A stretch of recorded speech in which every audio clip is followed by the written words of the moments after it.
95-5-90. You've got 60 seconds to explain what it is. 95-5-90 stands for 95% of people, especially salespeople, suck. Shouldn't be hired. Don't hire them. You should have processes to eliminate them. Your goal is to then hire the 5% that are worthy of hiring. The 90 stands for you have 90 days to prove to me that you are a 5%er and not a worthless 95%er that I should never hire. Who knew I would make it this far? They hated, they never believed me.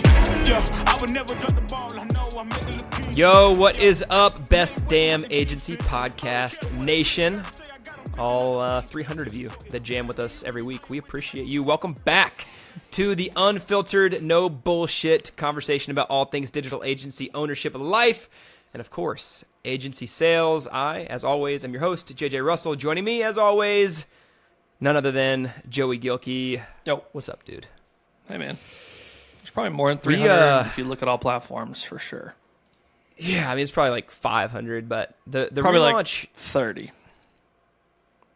30 people? Yeah. I don't know, man. We went semi-viral. And by semi-viral, I mean we had a few hundred views on our first episode. It's because I named it Conspiracy Theories and Sales AI. Oh my. Oh, yeah. So I just hit some algorithms and got like 400 views. That's right. Yeah, the relaunch is going better in some ways, worse in others. But I think for sure that's looking great. But we're not here for the listeners of the masses. We're here for the listeners of the few who care. Yeah, we're here for you who appreciate and understand. And so for those of you who are here and appreciate and understand, we're going to do something a little bit different today. Sometimes we jam on cultural topics. Sometimes we talk about Bud Light conspiracies for 20 minutes. Yes. Today we are going to dive headfirst into the shallow end, which I would not advise you to do. Dude, I had a kid in high school who did that, and he went paralyzed, neck down. See, you're going to get us distracted here by talking about paralytics. He's a great guy, actually. Very, very great human being. Yeah, he's very attentive. But don't drink on prom night and jump off a diving board. God, that's terrible. Yeah, don't do that. Yeah. All right, so here's what we're going to do.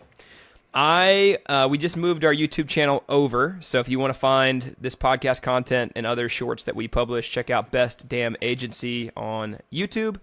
That's where all these full-length interviews get posted and other content. In the old channel, so the Joey Gilkey channel, there are a bunch of shorts. There are some that got 2 views, and then there's some that got 20,000 views. And so the ones that went viral, I am assuming, are the topics that the people want to talk about. And so, okay, I am going to revisit this little segment's going to be called Joey Goes Viral. Okay. Yeah. So I will throw out the idea that you were talking about. I'm going to give you 60 seconds to explain what it is, and then another 30 seconds to tell people what they should do about it. Okay. Deal. Okay. So topic number 1, your most viewed YouTube short of all time, 95-5-90. You've got 60 seconds to explain what it is. 95-5-90 is basically the Pareto principle doubled on itself, right? 80-20 rule, and then 80-20 of the 20 remaining. Anyways, 95-5-90 stands for 95% of people, especially salespeople, suck. Shouldn't be hired. Don't hire them. You should have processes to eliminate them. Your goal is to then hire the 5% that are worthy of hiring. There's the 95 and the 5. And the 90 stands for you have 90 days to prove to me that you are a 5%er and not a worthless 95%er that I should never hire. So what should you do about it? You should create processes in place to filter through the bullshit that is the sales profession industry and the candidates that come along with that. And you should be ruthless about a 30-day, 60-day, and 90-day assessment to ensure that they are, in fact, a top 5%er. That's great. In the interview process specifically, what is one step that you could seed in your interview process or to vet out the 95% of people that suck? The one, I would say the one that always is kind of like the dagger for a lot of folks is we have a homework and personality assessment. So I'll caveat with not all high D on the DISC assessment are great at sales, but all people who are great at sales are high D on the DISC assessment. Just unfortunate reality. I've never met someone that was not at least mid-level to upper levels of D out of the DISC. in sales that was hungry, ambitious, would run through a wall, willing to be a challenger, etc. And so after the first interview, so basically our hiring process goes, candidate comes in, they have to submit a video that is 5 minutes or less. That is just basically to see how they talk, how they present, how do they stand in front of you virtually. If they pass that, they go into interview 1. After interview 1, you give a homework and a personality assessment. And the homework is a very specific set of instructions for sales to do research on ideal customers, to do research on our product, to identify an account that looks like our ideal, and then to craft your first series of approaches and strategies to go after the decision makers in that account, along with a personality assessment. So I would say introduce a level of sales homework that tests their aptitude. It's good. I fucked you up with the follow-up question, but you were doing really good on the 60 seconds and 30 seconds. All right, topic number 2, Joey's second most viral YouTube short, the Rothschild story. 60 seconds, what is it? 30 seconds on what you should do about it. Honestly, I don't even think it's fully accurate, but the history goes that the Rothschild family, as we know, they're a cesspool and a cancer for the entire universe, but they still have an impressive rise to their success and their wealth. And so Mayor Rothschild was, back in the day, a Jewish individual in a fairly anti-Semitic environment who still made his wealth, and he did so by going about a very unique niche. So he picked his niche, which was high net worth, wealthy people. He sold very, very elegant, unique, therefore expensive coins, like collectible coins, like we would collect NFTs today or art. And instead of pandering and cold calling necessarily, what he would do is he would create these leather-bound, golden embossed, basically mail-in catalogs with all these coins that they could basically use. They could pre-order them, meaning they could order them, it would come to their house, they could feel them, touch them, experience them, and then they would mail back the ones they didn't want. Well, he knew that if he created an environment, there's an experience with the book, and then they got to feel it in their hands, that it'd be very difficult for these rich people to then want to send it back. And so naturally, he made a lot more. His cart value was much higher. What would I do about it? I think it's actually a pretty good analogy for why I think a lot of us should try to create some sort of foot in the door offer, something on the front end of your main long-term, evergreen offer that is extremely valuable, that when they look at it, touch it, and feel it, they have no choice but to move forward with you in a much larger offer. Mm-hmm. It's like outbound R&D. Dude, that offer's so stupid good. So stupid good. It's the best thing you've ever done. All right. Joey's viral post number 3. The recession is your greatest competitive advantage. What the fuck does that mean, and what should you do about it? I don't even know what I said in that video, but I can probably guess a little bit. The recession is your greatest... Say it again. What was the question? Or what did I say? The recession is your greatest competitive advantage. Yeah, I think that we live in a very soft world, and soft people will go back into their shells in recessions, which leaves the opportunity for the top 10% or the top 5%. I think 95.5 probably applies to you as well, not just a salesperson. I think you have a huge opportunity to step forward, make gains. I mean, it's no different than real estate investing. You know, the people who have made the largest gains in wealth building in real estate buy low and sell high. And so they are looking for the opportunity when everyone else walks out of the stadium and heads for the exit signs for you to step up and say, I'm going to stay on the court and I'm going to win by default because I'm just pressing through. So people should press through. Press through. Period. I love it. All right, we got two more. Lifestyle business will lead you to depression. Is that something you still even believe? I don't think that depression is, conspiracy theory. Do it. I think depression is self-induced or it is environmentally induced. I do think that there are external factors that lead to chemical issues, but I don't think that depression is just something that just happens to you out of nowhere. I think something causes it. But nonetheless, I do think, and I'm going to get flack for that. This is probably going to get taken down, or I'm going to get a bunch of shit, but I don't really care. I can say this because I have called myself depressed in seasons. And I've learned that if I tell myself that I'm not depressed, then I don't get depressed. And so I think some of it is mindset issues. But I do think that lifestyle businesses, though they do not cause some level of depression, I think that oftentimes if you're a builder and you're not building, and if you're not striving, if you're not ambitious towards a goal, you will be left empty. That's why a lot of the folks who promote lifestyle businesses and helping you build lifestyle businesses do not have lifestyle businesses themselves. They have actual big businesses that sell you the dream of lifestyle businesses. It's a dream.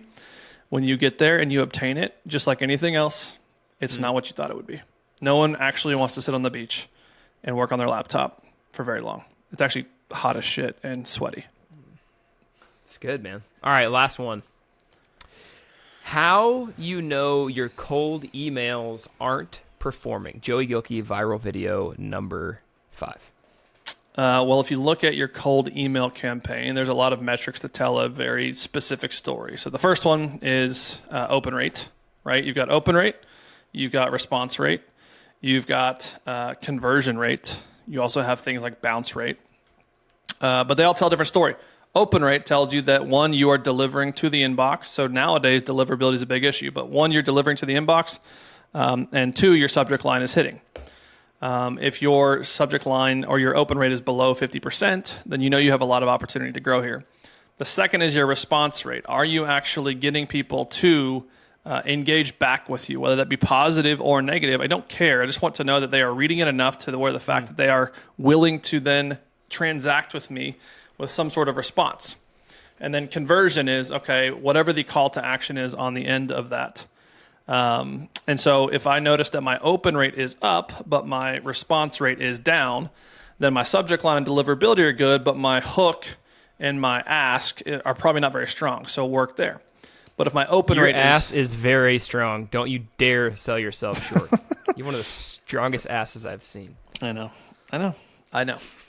But if your open rate is low, but your response rate is high, well, then you can scale the shit out of that because you know that you've got an email that's hitting, but but only a small portion is seeing it compared to who can see it. And then conversion rate, obviously, you can have a high response rate and high open rate, but if it's all negative responses and you're not converting into, then you don't have a strong enough value prop, or your call to action is not something that is worthwhile for someone to say yes to. Bang, bang. Yep. Nailed So now it. your numbers, I guess, is your to-do. Go and do. Man, we got to get you back on the YouTube short game. We gotta gain some ground there. Well, you just Feels like did 60-second ones. You can clip them, I guess. I think I probably will. So that's really selfishly that's why I did this, is just so we can get some. They're never as All good right, as when they so- come out organically and not asked about, That's making all right. It's 60-second all right. No. versions. I wanted you to revisit your Joey's greatest hits, and I just wanted to Great. see what we could pull out of that album. It wasn't as good as Perfect. the first, but it never is. Yeah. All right, we'll make the turn. We'll do the little pitch for the mastermind. Before we do, though, man, I feel like we've got to banter just a little bit. I feel like All right. the hardcore listeners need to hear a conversation about something just completely ridiculous. So convince me that I'm not going to have to make the decision between Donald Trump and Joe Biden again in 2024. I don't know that Joe makes it to the general election. Not like dead. I just mean like at the time of recording this, Hunter Biden has, I think he's pled guilty to misdemeanors, which, by the way, it's all a fucking facade, right? Like, also, your mug is ridiculous. It's June at the time of recording this, and I guess it's very fitting that you choose kindness with a rainbow. For those of you listening. My kid got me this mug, and I am proud of it. Don't you dare. Don't you dare. That's scarier. But what I think is Hunter Biden is he's been in a lot of foreign affairs. He's only, pleading guilty to misdemeanors on like gun possession and tax evasion or whatever his tax crime is. But he's got so much more. He's got prostitution. He's got embezzling. He's got fraud. He was on the board of Burisma, which is a massive energy company in Ukraine, which turned out to be a shell company. He didn't even have a background in energy, so why was he getting $1 million salary from a Ukrainian company? Oh, I don't know. Why are we so invested in Ukraine also? I don't know. I just think there's stuff going on there. But I don't think Joe makes it, and I think that right now Joe is their leading candidate. But I do think Newsom. that I think Gavin could come up. I think Michelle Obama could make a last-minute appearance and steal the election for sure. She'd get a lot of votes. So I think that's on that side. First black woman in the White House. I think there should not be any women in the White House. That's a hot take. As president, I really don't. I mean, and you know who says that is my wife. So all right, so tell us your wife's hot take so I can clip this and put it on all our social media. All right. Okay, so this is not just simply my belief, but it is also a lot of females that I know belief, including one, Mrs. Gilkey. Females are emotionally, just chemically, how they are wired and how they are made, they are built different. And so they tend to have a more emotional response to things. I'm not saying men don't. I think that plenty of men have, and there's plenty of examples we could pull from. But I think as a whole, I genuinely don't think I don't think you see female CEOs who are wildly successful either. You do have a few, and you can definitely pull out anecdotes. But I think as a whole, statistically speaking, I don't think it's because women have not been given opportunity, though that might be the truth. But I'll give you an example. The worst clients I've ever had were either extremely, extremely progressive liberal, or they're women. And that wasn't even a data point found by me. That was found by my team that like looked at like all of our candidate or our client roster, and they found this. And so you're one of them. But what we found was that I think that they just have this emotional aspect to them that makes them a little bit shaky. And so I personally, whether you like the way that the world works or not, I don't think that a woman sitting across the table from a man in a foreign affairs, foreign policy situation, I just don't think they perform as well as a man does. And that's maybe, unfair to a woman. Now, there are women who I would love to see influence the United States as a VP. Tulsi Gabbard's one of them.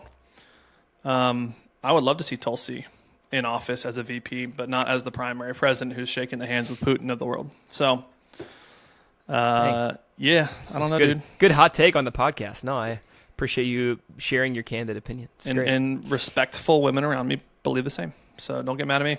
I'll shoot the messenger. Don't get mad at Joey. Get mad at his wife. All right.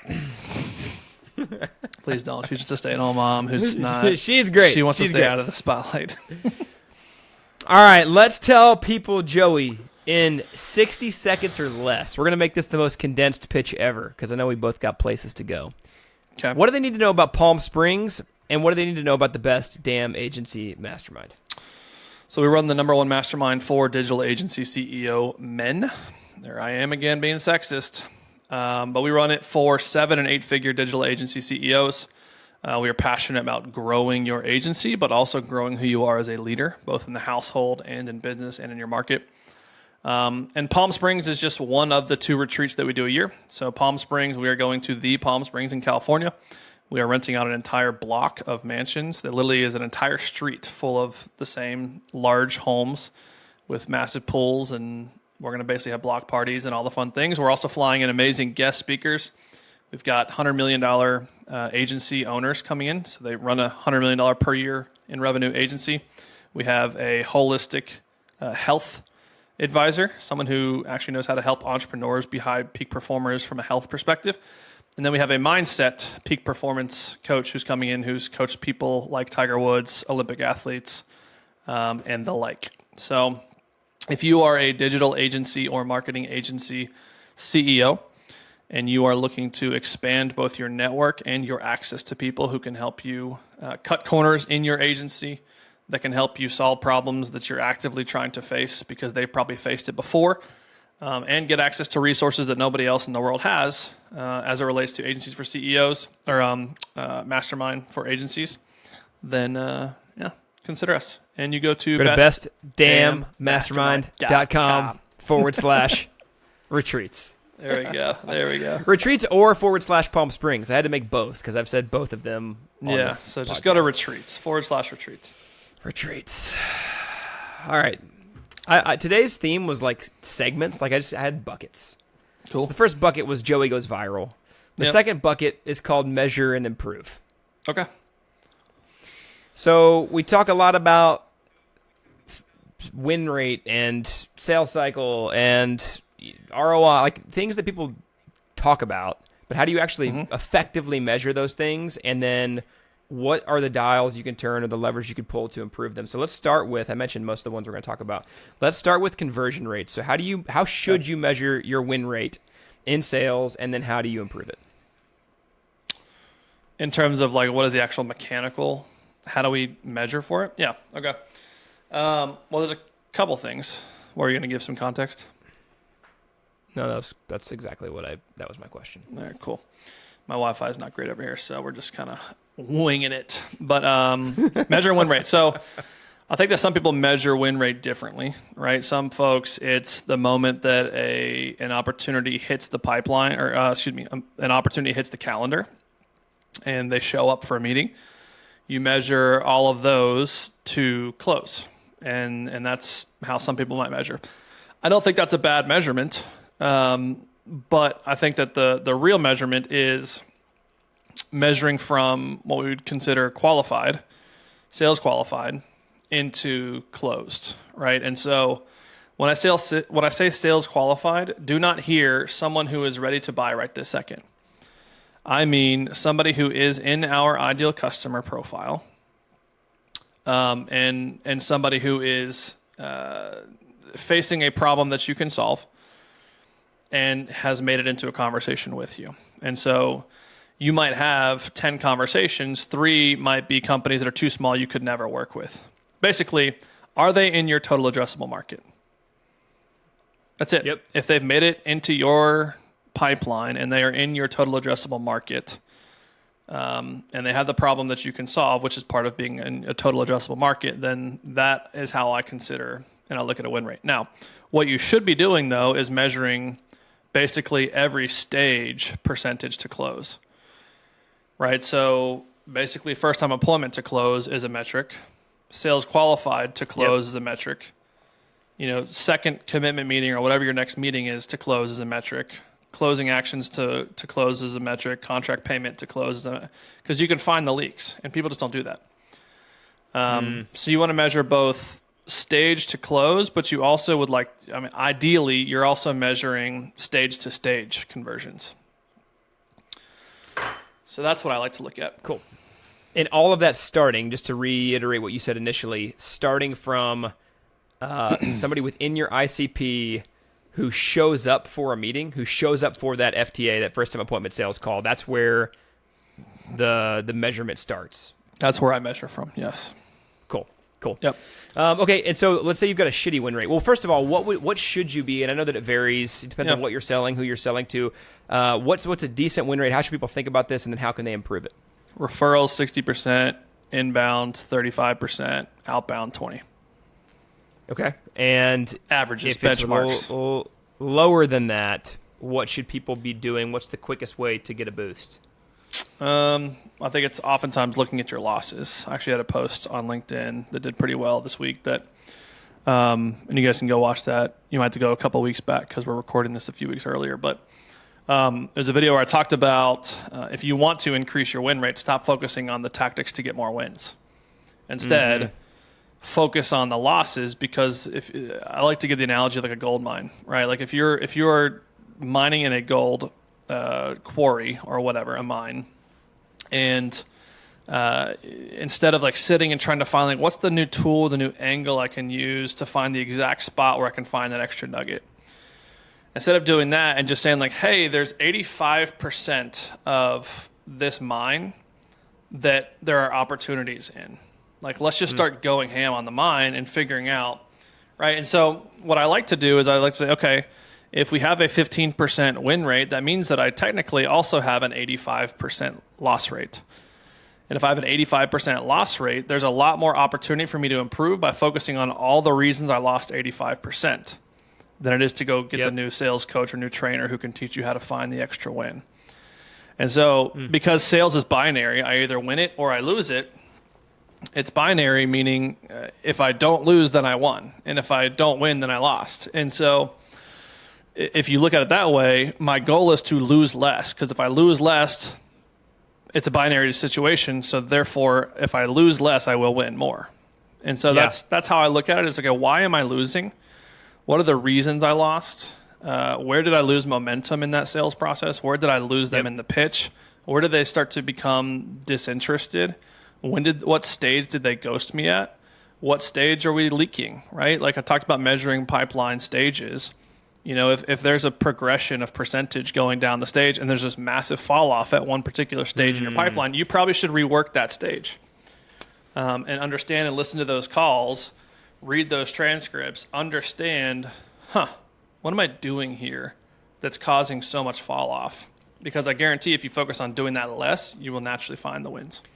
Yeah, there's two sides to that. There's the pipeline level where you need to be cataloging reasons you've lost deals. You need to be accurately measuring progress through pipeline for each of your prospects, and you have the ability to actually go back into either individual deals or pull like the metadata and say, hey, we lost 15 deals for this reason and 12 deals for this reason, and how can we address these things? Yep. But then you also mentioned the anecdotal level, which is your sales reps, individual sales reps, either saying, hey, what made that conversation go poorly, or going back and rewatching, game film or calls that are recorded and I guess introducing what should I have done different as the thought process. So that's good. Okay, so measure and improve win rates. You just gave a lot of good stuff there. Measure and improve your sales ops ROI. So how do you measure return on investment for your sales operation, and what's maybe, again, the benchmark people should be shooting for, and how can they improve it if they're not there? Yeah, I look at it on an annual basis. Well, how it should be looked at is on an annual basis is what is my return on spend in this particular category. And there's arguments around this because if you run a retainer and you have repeat customers, does sales get the attribution for the year 2 revenue of a client, or does account management? I tend to think that it's account management that gets that attribution. And so that's how I look at it is unless I'm involved in account management, then I shouldn't get attribution for that revenue for this year. And so what I look for is how is it that I can get between, this is for agencies, 7 to 10x earnings per sales rep, right?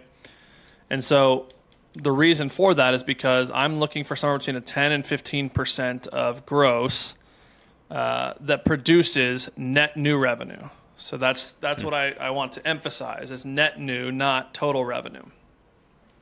And so the reason that's important is because for an agency, our profitability is dependent upon a number of factors. But if our sales or our marketing gets too bloated, then it's the quickest place for us to typically lose revenue outside of retention and losing clients. And so what I want to look at is if my sales rep, so here's sales spend, technology that touches sales, data that touches sales, anything that's enablement for sales, sales compensation, both salary and commissions, and then any sales leadership roles that are tied to that as well. So I look at that total spend, and my goal is to get that entire spend to 10x, basically. So basically, if the entire operation costs me $800,000 in salaries and everything else per year, I would expect that we are producing on the low end 7x of that, right? Which is what, 5.6 million.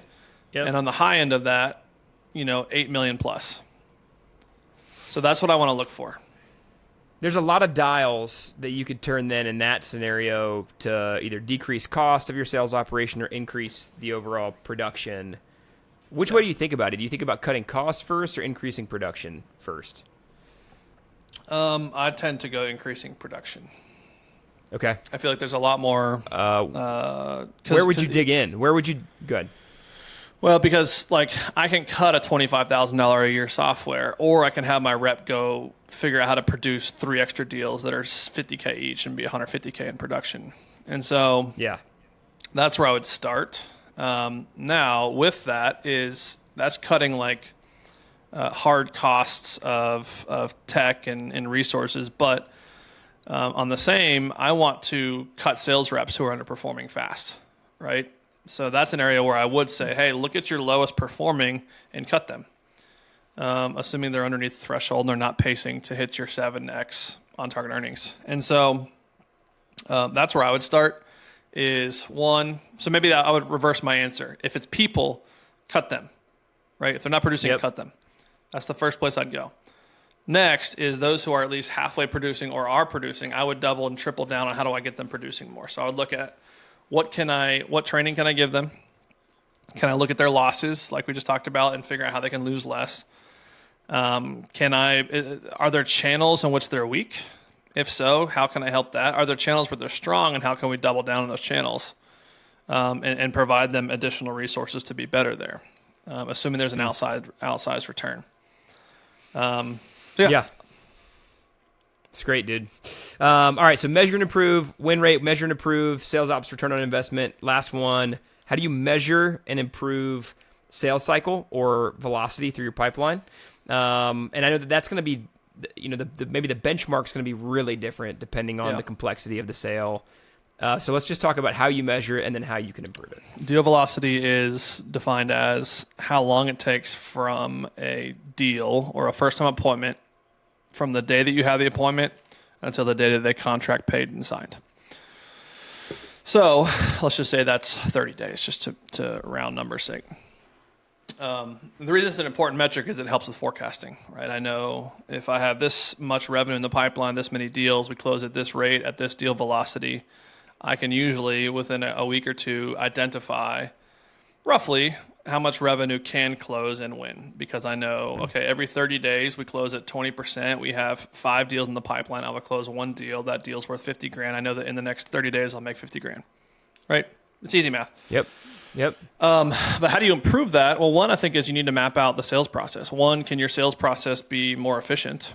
I think that some of us have too many steps in a sales process. That's one thing. And so is there a quicker A to Z path to closing? 2 is in between your macro steps. I've talked about like the momentum curve before, right? What slows down deals is when you lose momentum and have to go gain it back. And so there's two parts to that. One is, what are you doing on the macro steps? Macro steps would be defined as like your first time appointment, your follow-up meeting, your proposal meeting, so on and so forth. So what are you doing on those? And when I say what are you doing on those, I mean at the end of those, are you linking the next macro step and getting it on the calendar? So that's a very easy one that we talk about is if the first time appointment goes according to plan, then get the second meeting already on the calendar while you have them on the meeting. Yep. Right? You don't have to play the back and forth. You don't have to send links. You don't have to compete with anything else in their inbox saying, hey, how's next week look? What'd you think about the one-pager, right? And so that slows down deals. The other thing is a lot of folks lose momentum in the sales process because they're not doing anything in between meetings. And so when we talk about losing momentum, is like the moment you get off a call is probably the most excited they've been with whatever it is that you do, right? Yep. Every minute, every hour, every email sent to them, every LinkedIn message sent to them deteriorates their excitement for whatever. And so one, that should be a case study for why you should not spread out your touch points across weeks, right? If you can get them earlier, then have that. But then 2, it's naturally you're going to have breaks in between those meetings. And so what are you doing for and with them in between those meetings that allows you to, at a bare minimum, not lose momentum? Give me an example of right now as you're selling for Apex. We talked a little bit about that last week. What's a touch point that you've utilized that's added a lot of value and kept momentum through the sales process? My favorite one is, at least for us, right? So I talk about productized momentum, but I won't go deep into that theory yet. As much as I have like small projects that I might do in the middle. And so an example would be I identify that this particular client wants to target this particular ideal customer, right? And I know that either they told me or I look on their website and I see how they're positioned and I see their case studies and I look at their top case study of their best client. Well, what I would do then in that case is I would take that client, I would go build a micro list of 10 lookalikes, same industry, similar decision maker profiles. And for me, what I would do is I would go build a list of 10 accounts that look like it. And I would send it to them and say, hey, been thinking about you. I was looking at the ABC company case study on the website. Love it. Awesome results. I think we should go after more of these. Here's 10 accounts that I think look a lot like this. What are your thoughts? Am I on the right track? What does that do? Well, one, I just provided them value for free. Two, it helps them feel heard, that I actually heard. Here's who they go after, and he's on the right track. And three, it makes them. There's a law of reciprocity there with them. Yep. That basically says this guy's doing things for me for free. He's providing value. He's thinking about me on his own time. Like, I should show up for the next meeting. Maybe he does know what he's talking about. And so it took me 7 minutes to do that, right? But it's a potential massive momentum keeper at a minimum. Yeah, for people listening to this who are doing, you're selling $8K a month retainers, $100,000 a year contract value. It's like, what's it worth to you to spend 5 minutes? Hell, you're bending over backwards, scratching your brain, trying to think of what can I do to win this next deal. We'll spend 5 extra minutes in between each touch point and do something like that. That gets you closer to closing the deal. I had one more bucket that we're not going to touch. So my next category was called how to build a badass blank. Okay. So next week, this is the teaser for next week. We're going to jump into how to build a badass. And I've got a couple different categories of sales-specific things that we're going to touch on. So a couple questions to wrap this episode. One, did you watch the U.S. Open? No. Okay. I only watched the last day, but here's why it's TV. relevant. I don't really watch TV either. My dad was here. He really likes golf, so we watched that. Your the dad guy who won it... loves sports. Huh? Your dad my loves dad's, sports. He likes sports more than any human being I've ever met. I actually... whenever he's gone, my lasting... imprinted image of him in my brain will be him laying on his back porch at 10 o'clock at night in a hoodie with it strapped around his face, like he tightens it down so just his face is out, and he sits there and eats cereal and watches football or basketball or whatever's on. So. Degenerate. I love it. I know. So he and I watched the final day of the U.S. Open, and it came down to, who was it? I think it was Rory. So it was Rory and then this dude, Wyndham Clark, who's new to the tour. He just won his first PGA event, and this is his first major. Okay. It was really cool, the story that they told about him. His mom died the same year my mom did, which is crazy. And they were, he and I are about the same age. Cancer, very similar story. Oh, cool. But his mindset, he's gone to this sports psychologist they kept talking about, and he is... she tells him to be arrogant. So she's like, dude, you literally you have to be so edgy that you're almost arrogant. I am the best golfer alive. I already won this tournament. It's nice that the rest of you guys showed up to play this tournament, but I'm already fucking gonna win this thing. Does he say that to himself, or does he say it out loud? He did not say anything like that on camera. Matter of fact, he came across as a pretty humble dude. So I think it's more of an internalized mindset. Yeah, for sure. But it made me think immediately about business ownership and sales specifically. You've got a little bit of that mentality too. Is it a? I have too much of that probably. Yeah. Is that a vital component of what it takes to be successful at the highest level? I think so. Yeah, obviously results speak for themselves, and I think that results also create more of that in you. I don't think you just have random confidence out of nowhere. I think you can fake confidence for sure. I think that there are people who can there's plenty of stories out there of someone poor who developed this kind of manifestation mindset, and they eventually became very successful. But I think it also gets amplified once you start seeing a few results and then you start proving to yourself. And so, I think it's huge. I think mindset is probably the number one thing that a salesperson can possess. I talk about ambition and drive is one of the highest level of skill sets or characters of the best sales reps, and then intuition and discernment. But I think even before that, a prerequisite to having ambition is you tend to have a little bit of, I believe I can, so therefore I have an ambition to go get it. And so I think that we've talked about ceilings before. I think that the higher your ceiling that you set for yourself, meaning the higher threshold or bar you've set for yourself in your mind of what you can accomplish and what you want to strive for, is going to inform everything. It's a trickle-down effect to everything else, your ambition, your actions, and so on. So, huge believer, big time. Well, let's use a really recent anecdote. dude in our mastermind who, when he joined the mastermind, was actually going through the process of acquiring the agency that he now owns. Big deal. It's cool that we got to play a part in just kind of like cheering him on, advising him through that process. He's formalized that in the last 6 to 12 months, and now he's going through like rebrand, reposition, rework the offer, like all. He's kind of rebuilding a lot of the vital components of the agency because he knew that if he didn't adapt, he was going to die. Yep. And so today on the call, he's had to make hard decisions. He's had to lay off a few employees.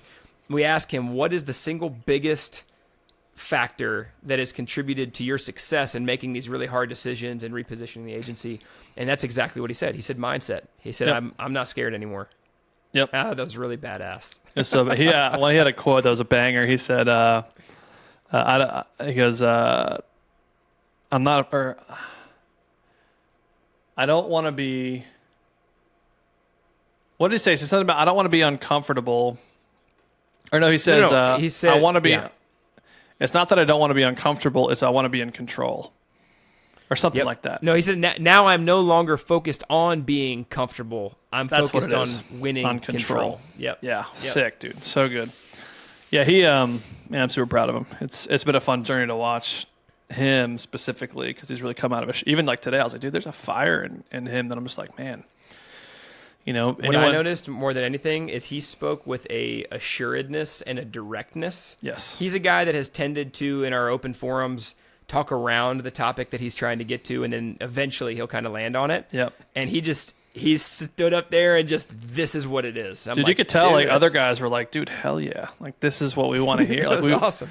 You know, I think Chris Dreyer or someone was just like boom, like attack it, crush it. It was awesome. So I'm really proud of him. It was cool. I think if you take that and extrapolate it to like a national level, I think that the vast majority of human beings, and then it could, I can fall into this category from time to time, like we just want to settle to be comfortable.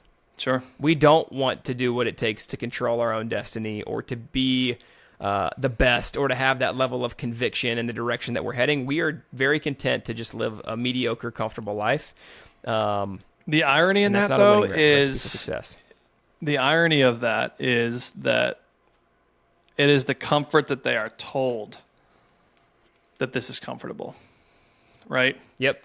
It's comfort as defined as invest in your 401k, in your IRA, and retire at 65. It's the comfort that says don't take on debt. It's the comfort that says budget. It's the comfort that says, send my kids to this school or whatever, or whatever it might be. It's the comfort that the 99% of the world tells you is comfortable.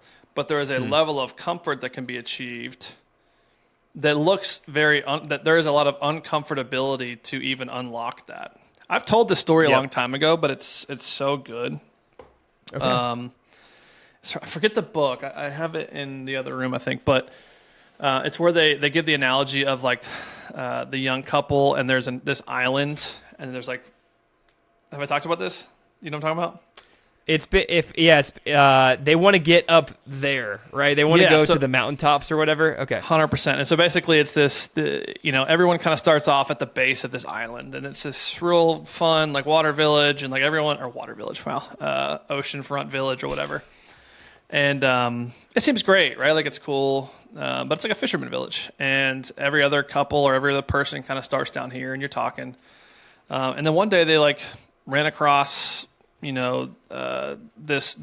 couple friend, and they're like, yeah, we're actually moving next week because we're moving up to the hills. And they're like, the hills? I mean, there's hills?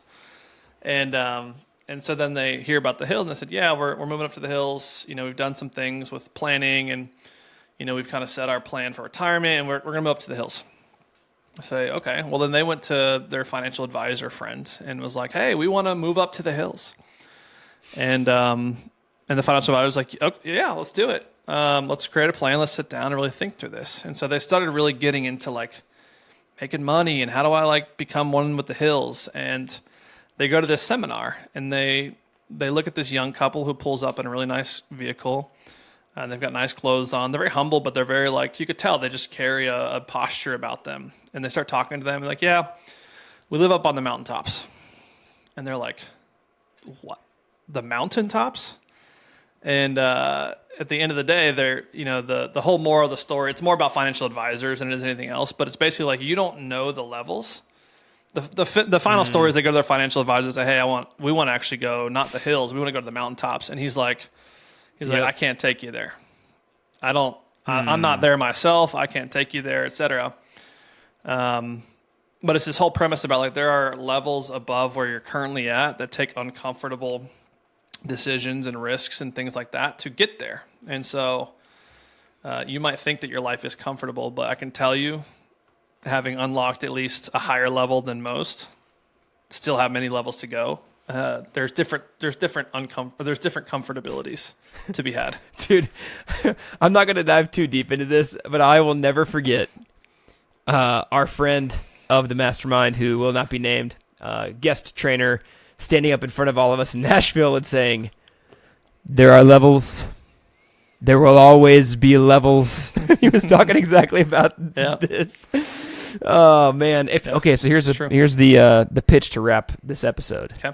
If you want to get into a room with people who are not settling for the hills but are pursuing the mountaintops, yes, go to bestdamnmastermind.com. And a group that we're bringing people who are already at the mountaintops, the $100 million agencies, down to us to go to the mountaintops with them. That's it. Well, whether or not you join us ever in the Mastermind, we appreciate you joining us here. We appreciate your time and attention. It is the most valuable thing that you can give us, and we want to steward it well. As always, rate, review, subscribe. Check us out wherever you get your podcasts. If you have not watched the episodes on YouTube, they are more entertaining there, and there's some more content there for you to check out. So go to youtube.com at Best Damn Agency. That's where you can find us, or you can just search Best Damn Agency on YouTube.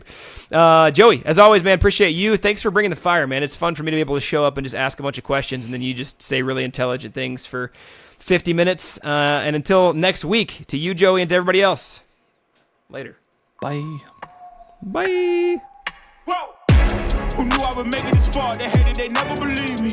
Yeah, I would never drop the ball. I know I make it look easy. Yeah, maybe.